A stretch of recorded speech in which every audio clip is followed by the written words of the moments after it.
need to see big words. If you are smart, I am going to know it, okay? I'm going to look at your transcripts. I'm going to hear what your teachers say. Don't try to show me that you're smart in your essay by using big words. It never goes over well. Never goes over well, okay? And don't write like you wouldn't communicate with someone. You're talking to me, okay? And if it helps, imagine me sitting in my chair reading your essay. This is your time to talk to me. And if your essay doesn't sound like you, I guarantee you it's going to fall flat, all right? I'm gonna know that. I'm going to have a good sense of that, all right? So, has anyone, this is probably before your time, did anyone read Bridget Jones' Diary? People? Well, it's actually kind of dates me, I suppose, but it's a book about a woman, and it's about kind of her relationships with her boyfriend and her friends. And for one experience, she lives in a city, you know, she's the type of person who never uses her oven. And at one point she decides to do this fabulous Martha Stewart dinner for her friends and her boyfriend.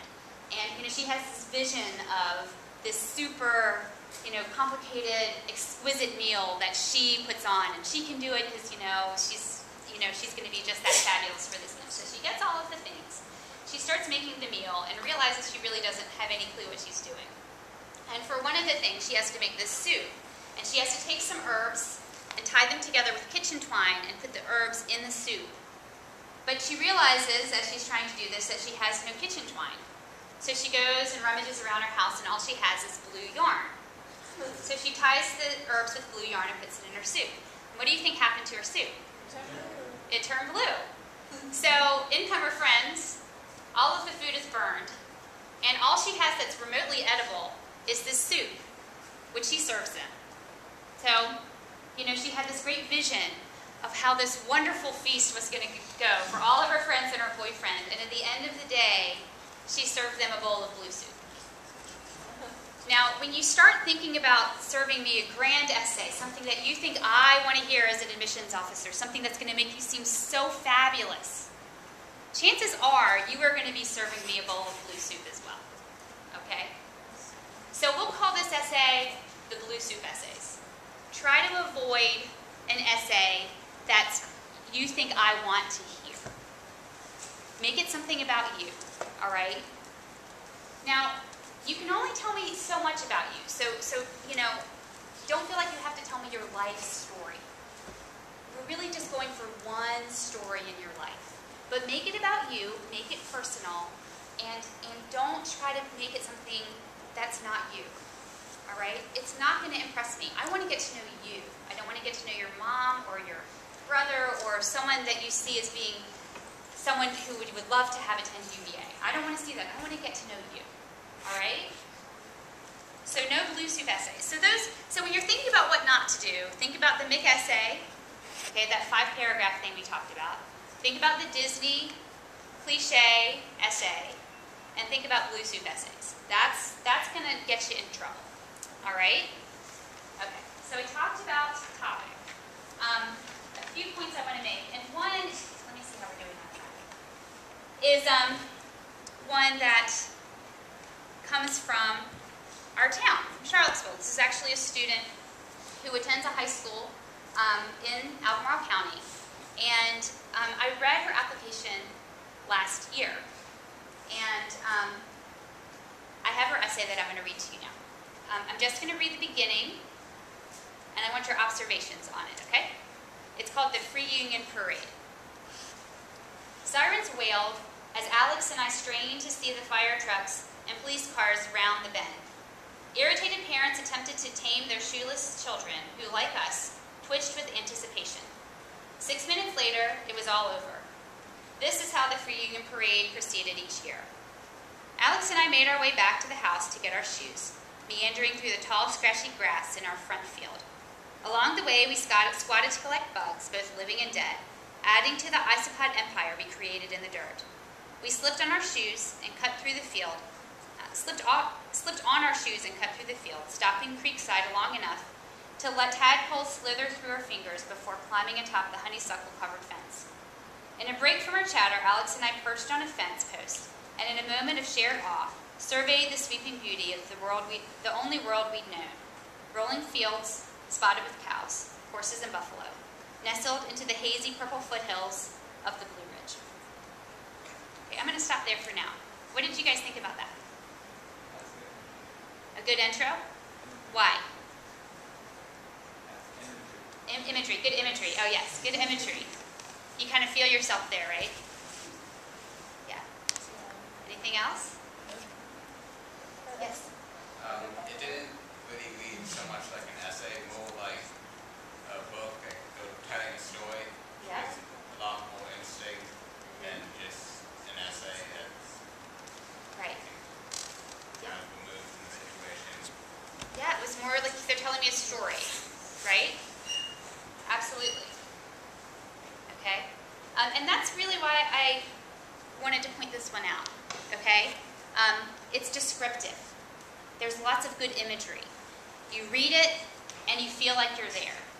And we know this area. I mean, this is our town. I mean, you can kind of sense, you can kind of see where that is. And that's good. That's really good. It's good imagery. Now, this essay goes on to talk about our friend Alex, who was later diagnosed with a brain tumor. And it talks a little bit about the experience of growing up with this person and her getting sick later on. And I'm going to read just the end as well, okay? One fall afternoon, I stopped by to visit her. She looked as if she hadn't moved in days, and her spirit had dimmed. This was not the Alex I knew.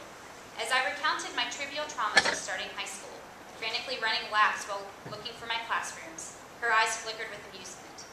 I realized we needed an adventure. I convinced her that her set of wheels could easily fit in the back of mine, and we headed to the outdoor pedestrian mall, where we had spent every Friday night during middle school. Downtown mall, right? At first, I carefully guided her over and around the bumps and obstacles. But then I pushed faster, encouraged by that goofy laugh. Soon her wheelchair flew over the uneven bricks, while both of us ignored the gawking stares of bystanders. Parents snatched their children out of our way and turned to look at the source of hysterical laughter. What an odd sight we must have been. Alex with her swollen face, laughing uncontrollably. Me with a devious smile, maneuvering the wheelchair as it dangerously zigzagged across the mall. That moment defined who I had become. Be bold. Take nothing for granted. Parades are so terribly short. So what do you think about our closing?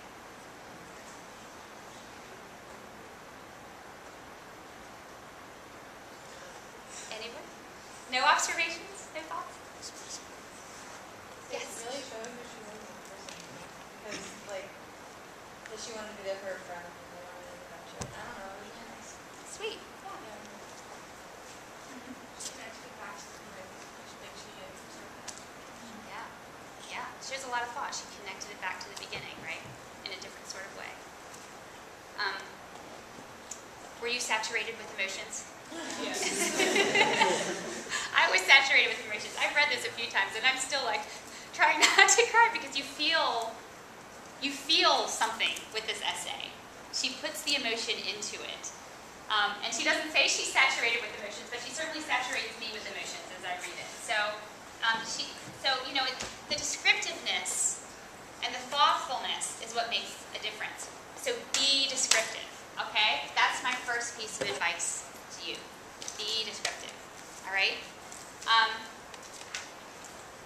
All right. I'm going to read just the beginning of this essay, and I just want to know what you think about this one. Okay. The second time I went under, I knew I wasn't coming back up.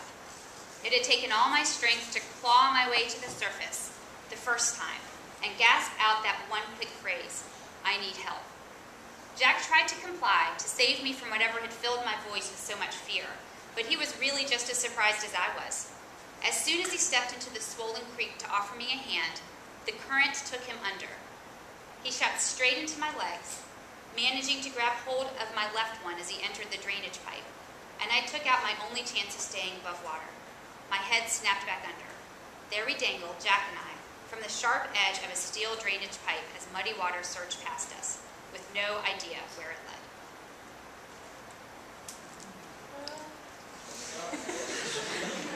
So what do you think?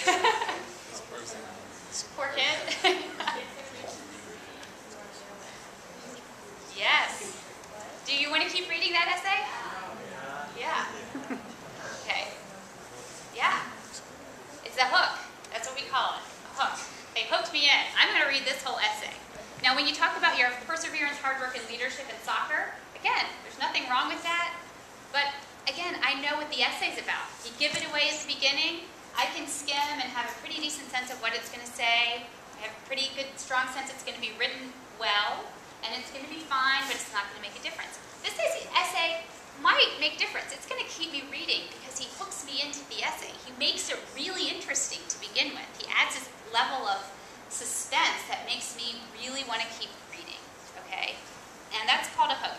You don't have to have a crazy experience like this to create a hook, though. It doesn't have to be about something crazy. I mean, the Free Union Parade, I mean, that had a hook in it, and all it did was write about her hometown. But the way she wrote about it, kept me reading, okay? Here's another example. He was fine, by the way, and his friend was too, in case you're wondering. Gravity is a gift, pulling both mass and thought back to earth. Its tug is a gentle or sometimes not so gentle reminder that we are not invincible nor untouchable. Although painful, falling is an experience that has given me a unique perspective.